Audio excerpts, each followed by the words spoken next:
ನಾನಿವತ್ತು ಆರಂಭದಲ್ಲೇ ತುಂಬ ಇಂಟ್ರೆಸ್ಟಿಂಗ್ ಆಗಿರುವಂಥ ಸ್ಟೋರಿಯೊಂದನ್ನು ತಂದಿದ್ದೀನಿ. ಆತ ತುಂಬ ಬಡತನದಲ್ಲಿ ಬೆಳೆದಂಥ ವ್ಯಕ್ತಿ. ಆತನಿಗೆ ಬಡತನ ಎಷ್ಟಿತ್ತು ಅಂದರೆ ಹೊಟ್ಟೆಗೆ ತಿನ್ನೋದಕ್ಕೆ ಅನ್ನ ಕೂಡ ಇರಲಿಲ್ಲ. ಹೆಣಕ್ಕೆ ಎಡೆ ಇರ್ತಾರಲ್ಲ, ಸಮಾಧಿ ಮುಂದೆ ಇಟ್ಟಿರುವಂಥ ಎಡೆಗಳನ್ನು ತಿಂದು ಆತ ಬದುಕಿದ್ದ. ಆನಂತರ ತುಂಬ ಕಷ್ಟಪಟ್ಟು ಸರ್ಕಾರಿ ಕೆಲಸವನ್ನು ಪಡೆದ, ಶಿಕ್ಷಕನಾದಂಥ ಬಳಿಕ PDO ಎಕ್ಸಾಮನ್ನು ಕೂಡ ಬರೆದ. ಅದಾದಮೇಲೆ ಅದು ಹೇಗೋ ರಾಜಕೀಯ ನಾಯಕರ ಸಂಪರ್ಕ ಸಿಕ್ತು. ರಾಜಕೀಯ ನಾಯಕರ ಸಂಪರ್ಕ ಸಿಕ್ಕಿದ ಮೇಲೆ ಆತ ಘಟಾನುಘಟಿ ನಾಯಕರಿಗೆ PA ಆದ. PA ಆದ ಬಳಿಕ ಆತನ ಬಳಿ ಮತ್ತೆ ಲಕ್ಷ ಹಣ ಬಂತು, ಕೋಟಿ ಹಣ ಬಂತು. ಈಗ ಅದೇ ವ್ಯಕ್ತಿ ಇಡಿ ಬಲೆಗೆ ಬಿದ್ದಿದ್ದಾನೆ. ವಾಲ್ಮೀಕಿ ಹಗರಣದಲ್ಲಿ ಈ ಪಂಪಣ್ಣ ಮಾಸ್ತರ್ನ ಕಥೆಯನ್ನು ಹೇಳ್ತೀನಿ. ಈ ಪಂಪಣ್ಣ ಮಾಸ್ತರ್ನ ಹಿನ್ನೆಲೆ ಅತ್ಯಂತ ರಣರೋಚಕವಾಗಿರುವಂಥದ್ದು.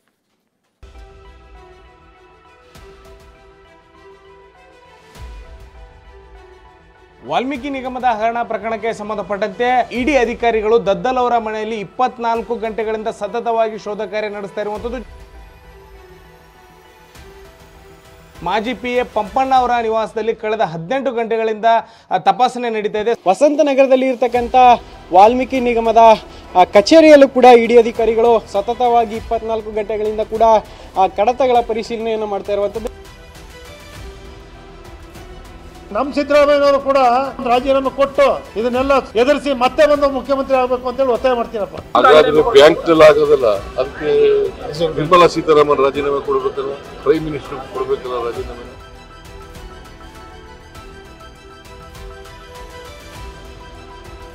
ವಾಲ್ಮೀಕಿ ನಿಗಮದ ಹಗರಣದಲ್ಲಿ ಕೋಟಿ ಕುಳಗಳು ಸಿಕ್ಕಿಬಿದ್ದಿದ್ದಾರೆ.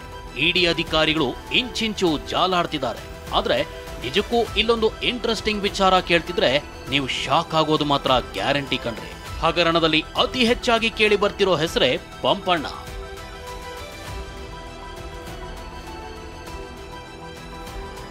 ಈತ ನಿಗಮದ ಅಧ್ಯಕ್ಷ ದದ್ದಲ್ ಮಾಜಿ PA ಆಗಿದ್ದಾನೆ.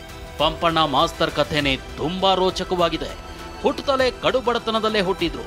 ಕಿತ್ತು ತಿನ್ನೋ ಬಡತನವೂ ಇತ್ತು. ಅದೆಷ್ಟರ ಮಟ್ಟಿಗೆ ಅಂದ್ರೆ ಸಮಾಧಿಗಳಲ್ಲಿ ಎಡೆ ಇಟ್ಟಿದ್ದನ್ನೇ ಊಟ ಮಾಡಿ ಬೆಳೆದಿದ್ದ. ಕಡು ಬಡತನದಲ್ಲಿ ಓದಿ ಸರ್ಕಾರಿ ಶಿಕ್ಷಕನಾಗಿದ್ದ ಪಂಪಣ್ಣನ ಹಾದಿಯೇ ರಣರೋಚಕವಾಗಿದೆ. ನಿಗಮದ ಅಧ್ಯಕ್ಷ ದದ್ದಲ್ ಮಾಜಿ PA ಪಂಪಣ್ಣ ಇಡಿ ವಶಕ್ಕೆ. ಕಡು ಬಡತನದಲ್ಲಿ ಓದಿ ಶಿಕ್ಷಕನಾಗಿ ಬೆಳೆದಿದ್ದೇ ರಣರೋಚಕ. ವಾಲ್ಮೀಕಿ ನಿಗಮ ಹಗರಣದ ಸುಳಿಯಲ್ಲಿ ಸಿಲುಕೊಂಡಿರೋ ಪಂಪಣ್ಣ ರಾಠೋಡ್ ಹಿಸ್ಟ್ರಿನೇ ರಣರೋಚಕವಾಗಿದೆ. ಹುಟ್ಟುತ್ತಲೇ ಬಡತನ ಕುಟುಂಬದಿಂದ ಹುಟ್ಟಿದ್ದ ಪಂಪಣ್ಣ ಕಷ್ಟ ಬಡತನದಿಂದಲೇ ಓದಿ ಸರ್ಕಾರಿ ಶಿಕ್ಷಕನಾಗಿದ್ರು. ಎಲ್ರಿಗೂ ಪ್ರೇರಣೆ ಕೂಡ ಆಗಿದ್ರು. ಪುನೀತ್ ರಾಜ್ಕುಮಾರ್ ನಡೆಸ್ಕೊಡ್ತಿದ್ದ ಕನ್ನಡದ ಕೋಟ್ಯಾಧಿಪತಿ ಕಾರ್ಯಕ್ರಮದಲ್ಲೂ ಭಾಗವಹಿಸಿ 50 ಲಕ್ಷ ಹಣ ಗೆದ್ದಿದ್ರು. 2012ರಲ್ಲಿ 50 ಲಕ್ಷ ಹಣ ಗೆದ್ದು ಪಂಪಣ್ಣ ಫೇಮಸ್ ಆಗಿದ್ರು. ನಂತರ ಕಷ್ಟಪಟ್ಟು PDO ಪರೀಕ್ಷೆ ಬರೆದು PDO ಕೂಡ ಆಗಿದ್ರು.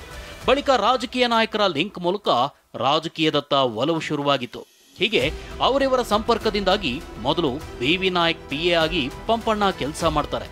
ನಂತರ ಕಾಂಗ್ರೆಸ್ ಶಾಸಕ ಬಸವನಗೌಡ ದದ್ದಲ್ಗೆ PA ಆಗಿ ಕೆಲಸ ಮಾಡ್ತಾರೆ. ಹೀಗೆ ಒಂದು ಕಾಲದಲ್ಲಿ ಎಲ್ರಿಗೂ ಪ್ರೇರಣೆಯಾಗಿದ್ದ ವ್ಯಕ್ತಿಯೇ ಇದೀಗ ಹಗರಣದಲ್ಲಿ ಸಿಲುಕೊಂಡಿದ್ದಾರೆ.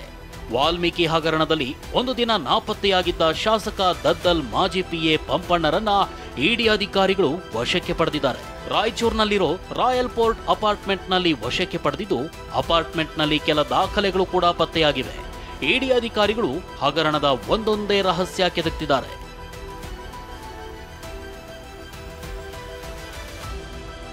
ಮತ್ತೊಂದೆಡೆ ವಾಲ್ಮೀಕಿ ಹಗರಣ ಸಂಬಂಧ 20 ಕಡೆ ದಾಳಿ ನಡೆಸಿರೋ ಇಡಿ ಅಧಿಕಾರಿಗಳು ನಿನ್ನೆಯಿಂದಲೇ ನಾಗೇಂದ್ರಗೆ ಪ್ರಶ್ನೆಗಳ ಸುರಿಮಳೆಗೈದಿದ್ದಾರೆ. ಅದರಲ್ಲೂ ಅಕ್ರಮ ಖಾತೆಗಳ ಮೂಲಕ ಹಣ ವರ್ಗಾವಣೆಯಾಗಿದ್ರು ನಿಮ್ಮ ಗಮನಕ್ಕೆ ಬಂದಿರಲಿಲ್ವಾ ಅಂತ ಇಡಿ ಪ್ರಶ್ನೆ ಕೇಳೋ ಮೂಲಕ ಇಂದು ಕೂಡ ಪರಿಶೀಲನೆಗೆ ಮುಂದಾಗಿದೆ. ನಾಗೇಂದ್ರ ಮನೆಗೆ ICICI ಬ್ಯಾಂಕ್ ಅಧಿಕಾರಿಗಳು ಭೇಟಿ ಕೊಟ್ಟರು. ನಾಗೇಂದ್ರ ಬ್ಯಾಂಕ್ ಅಕೌಂಟ್ ಫ್ರೀಸ್ ಮಾಡುವ ಸಾಧ್ಯತೆ ಇದೆ. ನಿನ್ನೆಯಿಂದ ಕೂಡ ಅಧಿಕಾರಿಗಳು ಇಲ್ಲೇ ಬಿಟ್ಟು ಈ ಒಂದು ನಿಗಮದ MD ಆಗಿದ್ದಂತಹ ಪದ್ಮನಾಭ್ ಹಾಗೂ ಲೆಕ್ಕಾಧಿಕಾರಿಯಾದಂತಹ ಪರಶುರಾಮ್ ಅವರ ಅವಧಿಯಲ್ಲಿ ಆಗಿದ್ದಂತಹ ಕಡತಗಳನ್ನ ಪರಿಶೀಲನೆ ನಡೆಸ್ತಾ ಇದ್ದಾರೆ. ಬೆಂಗಳೂರಿನಲ್ಲಿರೋ ದದ್ದಲ್ ಮನೆಯಲ್ಲಿ ಇಡಿ ಶೋಧ. ವಾಲ್ಮೀಕಿ ನಿಗಮದ ಅಧ್ಯಕ್ಷ ಬಸನಗೌಡ ದದ್ದಲ್ ವಿಲ್ಲಾದಲ್ಲಿ ಇಡಿ ಅಧಿಕಾರಿಗಳು ಇಂಚಿಂಚು ಜಾಲಾಡಿದ್ರು. ಯಲಹಂಕದ ಶ್ರೀನಿವಾಸಪುರ ಬಳಿಯ ವಿಲ್ಲಾ ಖರೀದಿಯ ಬಗ್ಗೆ ದದ್ದಲ್ ದಂಪತಿಯನ್ನ ವಿಚಾರಣೆ ಮಾಡಲಾಯಿತು. ಆದರೆ ದದ್ದಲ್ ಮಾತ್ರ ಯಾವುದನ್ನೂ ಒಪ್ಪಿಕೊಳ್ತಿಲ್ಲ. ಎಲ್ಲವೂ ಮಾಜಿ PA ಪಂಪಣ್ಣನತ್ತಲೇ ಬೊಟ್ಟು ಮಾಡಿ ತೋರಿಸಿದ್ದಾರೆ.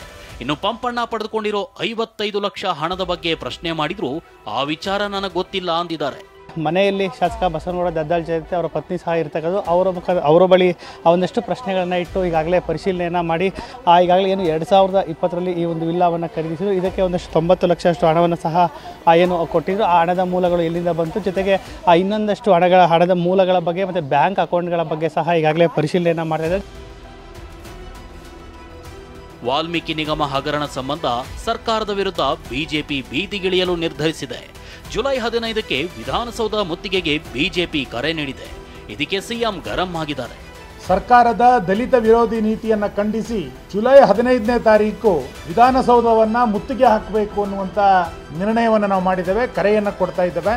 ರಾಜ್ಯದ ಎಲ್ಲ ಪರಿಶಿಷ್ಟ ಜಾತಿ ಪಂಗಡದ ಕಾರ್ಯಕರ್ತರು, ಸಮುದಾಯದವರು ದೊಡ್ಡ ಸಂಖ್ಯೆಯಲ್ಲಿ ಬೆಂಗಳೂರಿಗೆ ಅವತ್ತು ಬರ್ತಾರೆ. ತನಿಖೆ ಮಾಡಕ್ಕೆ ಹೇಳಿದ್ಲು ನಾವು. ಬಿಜೆಪಿ ಅವರು ರಾಜಕೀಯವಾಗಿ ಮಾಡ್ತಾ ಇದ್ದಾರೆ. ಆ ರಾಜಕೀಯವಾಗಿ ಮಾಡೋದಕ್ಕೆ ನಾವು ರಾಜಕೀಯವಾಗಿ ಮಾಡಬೇಕಾಗ್ತದೆ. ಅವ್ರು ಮಾಡಿದ್ರೆ ನಾವು ರಾಜಕೀಯವಾಗಿ ಮಾಡ್ತೀವಿ. ಯಾರ ಅಧ್ಯಕ್ಷತೆಲ್ಲ ಮಾಡ್ಲಿ, ನಡ್ಡಾ ಅಧ್ಯಕ್ಷತೆಯಲ್ಲೇ ಮಾಡ್ಲಿ, ಅವ್ರು ಮಾಡಿದ್ರೆ ನಾವು ಮಾಡ್ತೀವಿ ರಾಜಕೀಯವಾಗಿ. ಅವ್ರೊಬ್ಬರೇ ರಾಜಕೀಯವಾಗಿ ಮಾಡೋರು.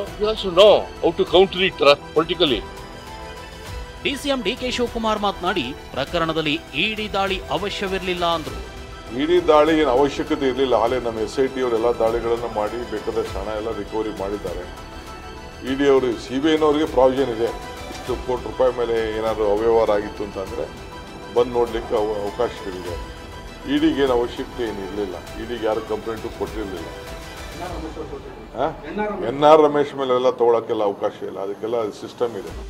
ಸದ್ಯ ದಾಳಿ ನಡೆಸಿದ ಸ್ಥಳಗಳಲ್ಲಿ ಇಡಿ ಪರಿಶೀಲನೆ ಮುಂದುವರೆದಿದೆ.